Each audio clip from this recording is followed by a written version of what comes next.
Hey, tippy time, my damies, and welcome to Season 2, Episode 1 of Reviewedly Interrupted with me, your host, Pootie.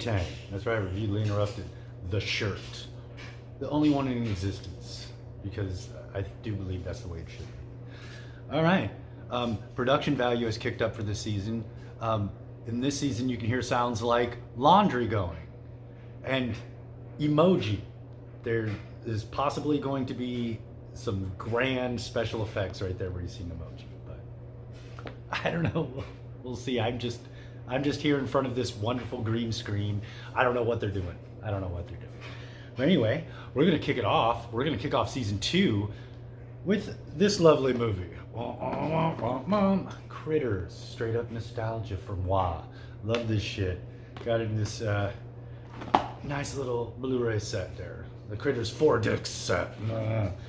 And I'm going to be doing like a little 5-part dealio where I'm going to watch the Critters movies and talk about them. Change up the dealio a little bit. I'm not going to get too much into like certain aspects of stuff. I'm going to more gloss over them because I'm going to talk about the movie more. Like one thing I did is I made notes. So this way I'm not like stoned and going like, what should I talk about? No, I am now going to be stoned and know what to talk about. But yeah, so I'm going to go through all the movies, 1, 2, 3, 4, plus lovely Critters Attack at the very end there, the coup de grace. But yeah, first and foremost, let's talk about Critters, okay? This movie is fucking awesome. Watched it for years. It's one of those movies that's like, I don't know, some people don't like it. Like my old lady, she's not a fan of the Critters. She's more of a Gremlins person. And I see there could be this division between Critters and Gremlins. I love them both. The Critters are just kind of funny to me because they're more kind of dickish in a way. I don't know how to explain it. They cuss a lot and they're just like little fucking assholes. Anyway, so, you know, I got it in this nice Blu-ray here and it was released in 1986. I was 4 years old.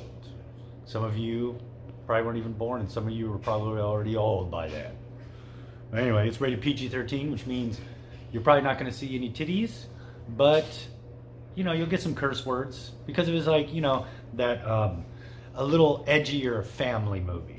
The PG-13, you know, a lot of fun. So let's just go over this. I'm going to talk about the cast first. There's some great people in here. I am going to make sure that pictures pop up here. There will be pictures of them. You might not recognize names, but you might recognize faces. And a lot of these names and faces, if you're older like me, they pop up as character actors and you know them and you're like, oh yeah, that fucking guy. Oh yeah, that lady. Fucking yeah, they're in that one movie. I can't remember the name. But remember it. We got Dee Wallace, M. Emmett Walsh, Scott Grimes, Don Keith Opper, Billy Zane, which is kind of wild, and Lynn Shay in one of her earlier roles. Like she's been around doing this for a while. Some people might know her from newer shit like what the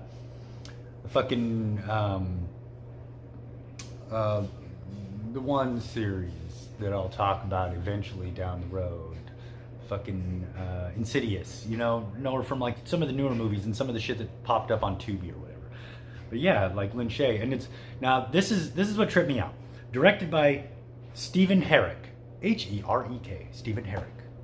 Some of the other movies, like, and I picked some of the older ones that should be more well known. Some of them might be like cult or just referenced so much and were so big at the time that it's like, you know, it's still you hear about them or should know a little bit about them. There's Bill and Ted's Excellent Adventure. He also directed. Now remember, this is Critters. We're starting with Critters. Critters. Sci-fi horror, Critters. We got Bill and Ted's Excellent Adventure. We got Don't Tell Mom the Babysitter's Dead, which is a cult classic. If you remember that movie, awesome. It is great. Mighty Ducks, which seems like the complete opposite of Critters until you get to Mr. Holland's Opus. Like Critters, Mr. Holland's Opus. Fucking guy has done it all. All right. So let's get into it now. Let's get into some of my notes and go over some stuff. It is definitely a sci-fi horror. With the first one, it still kind of sticks to that theme all the way through.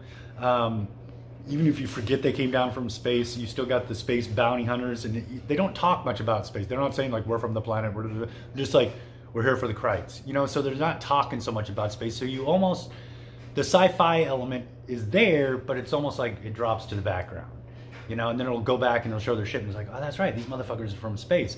As the movies go on, you kind of forget that these are alien creatures, you know, because until like what, part 4, when it starts getting back into space and shit like this, like it's a very terrestrial horror comedy film, but they're sci-fi the whole time, and it's like, it's pretty wild.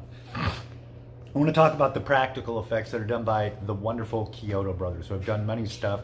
Most notably, their very first and awesome cult classic horror movie, Killer Clowns from Outer Space, which is fucking epic. It is a great classic campy fucking movie with awesome effects. The Kyotos did an amazing job in this. Like I want to talk about the transformation scene, you know, where it's just like he's all melting and everything, and then it's like builds back up. It's very like, you know how they did in like Evil Dead, but they obviously had more money.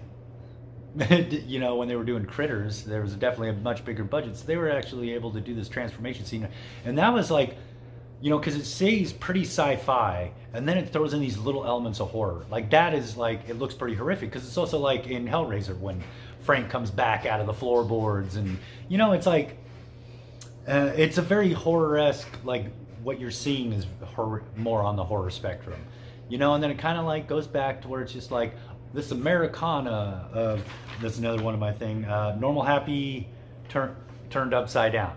Yes, a normal happy like Midwestern family. It's like everything's just normal, and they're just like this, almost like like Norman Rockwell-esque, but more realer, but also less realer in a way. You know, like the kids saying shit.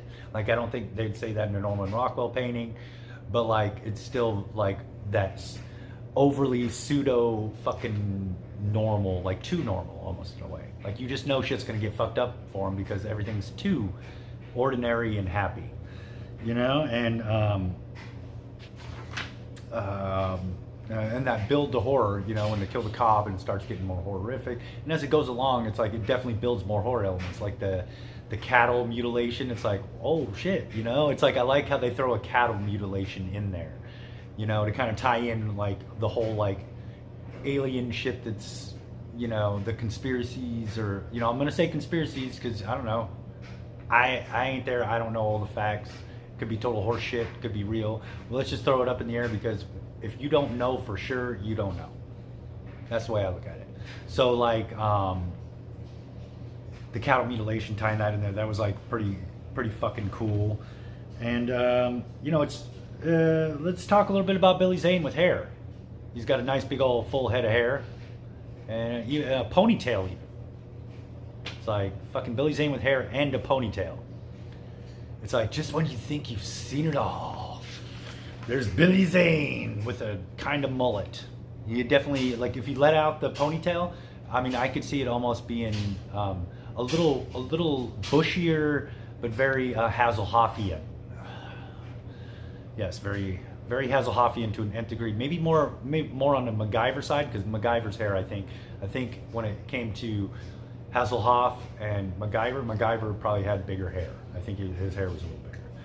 But, you know, and I like the whole, another thing, because there's certain tropes that are just like formulaic for the time. You know, you have like, if you have like this like very rural thing going on, like one thing that I like to throw in there is the boy who cried wolf element, especially with like when it comes to aliens or certain monsters. Lots of other movies have done it. I mean,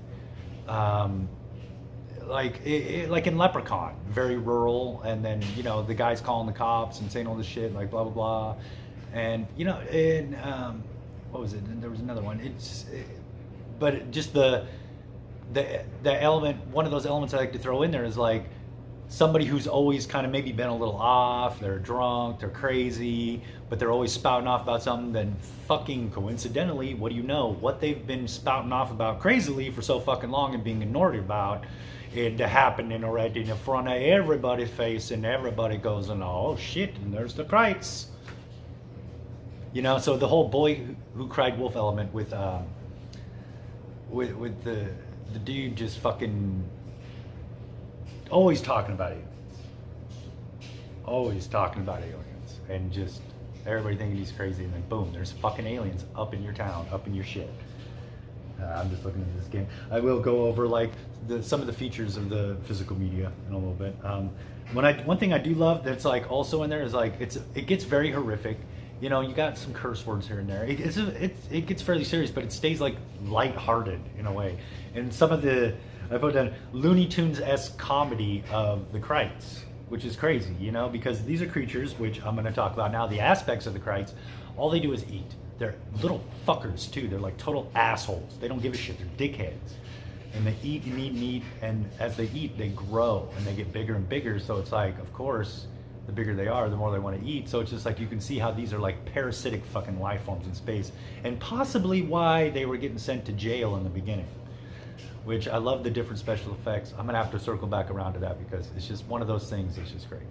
But like, and that they also have like little fucking darts that they shoot at you to paralyze you so they can eat you. That's like, it's like, oh man. It's like this primeval thing mixed with like space. It's weird because you wouldn't think of something like an advanced creature, because you got to remember these Krites, they're not just like dumbass little creatures that roll around. These motherfuckers flew spaceships. They're from space. They're an alien race. They're actually very intelligent creatures. So you wouldn't think that they'd have like something like they shoot darts out of themselves. You know, maybe they'd use like a gun or something. But you know, it's got that. Like they got that fucking thing, and it's a kind of a cool mix where it's very like a primeval, like prehistoric kind of fucking dealio mixed with the sci-fi. So that was pretty cool. And let's go back to the bounty hunters.